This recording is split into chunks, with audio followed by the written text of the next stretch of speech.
તો વડોદરા શહેરમાં કાયદો વ્યવસ્થાના લીરે લીરા ઉડાવતો વિડીયો થયો છે વાયરલ। બુટલેકર સંજય ઉર્ફે કૃષ્ણા રાજુ માળીનો વિડીયો સામે આવ્યો છે। દેવાળીપુરા વિસ્તારમાં રહે છે સંજય ઉર્ફે કૃષ્ણા રાજુ માળી।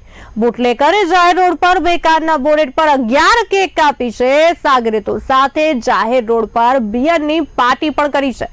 ફટાકડા ફોડીને નવરાત્રીના દિવસોમાં રાત્રે ધીંગા મસ્તી કરવામાં આવી છે। વિડીયોમાં સાગરીતો કેક ખવડાવતા અને સેલ્ફી લેતા નજરે પડ્યા છે। એક શખ્સ તો હાથમાં ફટાકડો પકડીને ફોડતો પણ દેખાઈ રહ્યો છે। આ વિડીયો વાયરલ થતા પોલીસ હરકતમાં આવી છે। બુટલેકર સંજય ઉર્ફે કૃષ્ણા રાજુ માળી સહિત 6 શખ્સોને ઝડપી પાડ્યા છે। પોલીસે તમામને કાન પકડાવીને ઉઠક બેઠક કરાવી કાયદાનું ભાન કરાવ્યું છે।